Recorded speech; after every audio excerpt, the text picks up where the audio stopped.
کشمش کے مطابق جو کا ریٹ جو ہے وہ میرے پاس موجود ہے، یہ 8 پاؤنڈ پر پرسن ہے، گندم کا 5 پاؤنڈ پر پرسن، جو کا 8 پاؤنڈ پر پرسن، کشمش کا 18 پاؤنڈ 18 پاؤنڈ پر پرسن، اور کھجور کا جو ہے وہ 20 پاؤنڈ پر پرسن ہے۔ تو آپ کوشش کریں کہ اگر آپ کو اللہ تعالیٰ نے دیا ہے تو پوری دنیا میں اس وقت لاک ڈاؤن کی ایک کیفیت ہے، لوگ مجبور ہیں، گھروں میں بند ہیں، انہیں اس وقت ہماری زیادہ ضرورت ہے، تو یہاں کے لوگوں کے لیے 20 پاؤنڈ یا 25 پاؤنڈ جو ہے یہ کچھ بھی نہیں ہے۔ تو کوشش کریں کہ آپ جو میں نے آپ کو ریٹ بتائے ہیں کہ گندم کا، جو کا، کشمش کا اور کھجور کا، تو آپ ان کے مطابق ادا کریں۔ اب پھر دوسرا سوال یہ ہوتا ہے کہ یہ کس کو ہم صدقہ فطر دیں؟ تو صدقہ فطر جو ہے اسی کو دینا ہے کہ جس کو ہم زکوٰۃ دیتے ہیں، یعنی کہ جو زکوٰۃ کا حقدار ہے اس کو ہم نے صدقہ فطر دینا ہے۔ تو بالکل اس کا وہی طریقہ کار ہے کہ آپ نے کیا کرنا ہے کہ آپ نے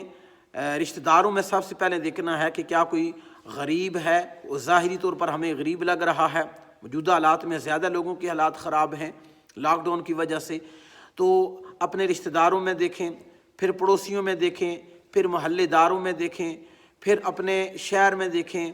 تو اس طرح آپ جو ہے وہ کوشش کریں کہ جو آپ کے قریب ترین لوگ ہیں ان میں سے غریب کون ہے، مسکین کون ہے، یتیم کون ہے، بیوہ کون ہے، اور بعض جو وہ سفید پوش لوگ ہوتے ہیں جو اپنے آپ کو ظاہر نہیں کرتے ہیں، تو ان کی صدقۃ الفطر کے پیسوں سے، زکوٰۃ کے پیسوں سے ان کی مدد کریں تاکہ ان کے دلوں سے ہمارے لیے دعائیں نکلیں، مسلمانوں کے لیے دعائیں نکلیں۔ اور مسلمان جو ہے انما المؤمنون اخوہ، مسلمان ایک دوسرے مسلمان کا بھائی ہے، وہ اس کے درد کو محسوس کرتا ہے۔ اگر مسلمان کے ایک جسم میں درد ہوتا ہے تو پورا جسم جس طرح اس کو ریلائز کرتا ہے، اسی طرح اگر کسی جگہ پر بھی کوئی مسلمان پریشانی کے عالم میں ہے تو ہمیں ان کا احساس کرنا چاہیے۔ تو ہمیں صدقہ فطر جو ہے وہ کوشش کریں کہ عید سے پہلے آپ جو ہے وہ ان لوگوں تک ادا کریں۔ اب صدقہ فطر کی جو حکمتیں ہیں یہ کیا ہیں؟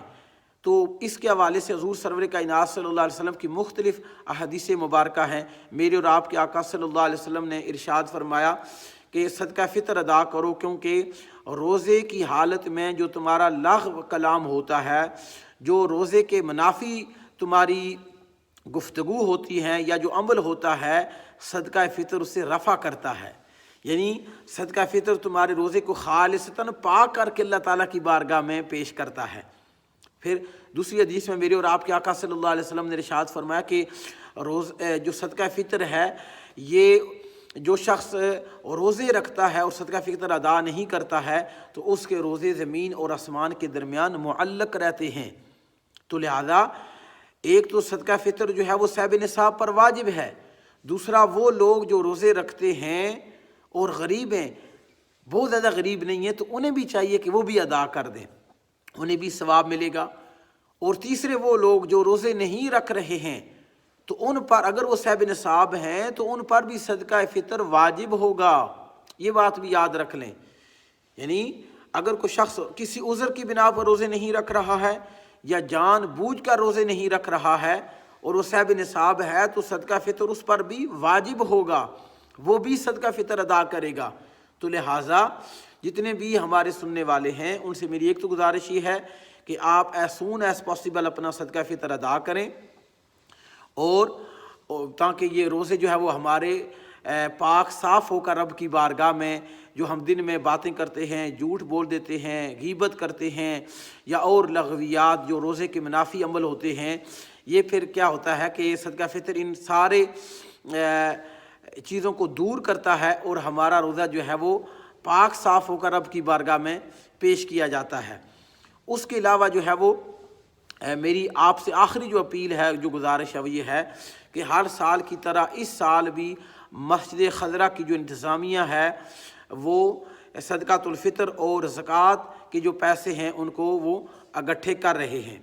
ٹھیک ہے جی، تو آپ ان سے رابطہ فرمائیں، انشاءاللہ سکرین پر آپ کو نمبر بھی ہمارے بینک کا دیا جائے گا، آپ بینک میں اپنے صدقۃ الفطر کے پیسے ڈال سکتے ہیں، زکوٰۃ کے پیسے ڈال سکتے ہیں، اور یہ آپ کی امانت ہماری انتظامیہ کے پاس ہوگی، اور ہماری انتظامیہ انشاءاللہ منو ان لوگوں تک آپ کی امانت پہنچائے گی جو اس کے صحیح حقدار ہیں، جو صحیح حقدار ہیں۔ پہلے بھی جیسے ہماری انتظامیہ پہنچاتی رہی ہے، انشاءاللہ اس سال بھی گزشتہ سالوں کی طرح آپ کی امانت آپ ان لوگوں تک پہنچائی جائے گی جو اس کے صحیح حقدار ہیں۔ تو مسجد کا جو اکاؤنٹ ہوگا مسجد خضرہ گلاسکو کا، آپ وہاں پر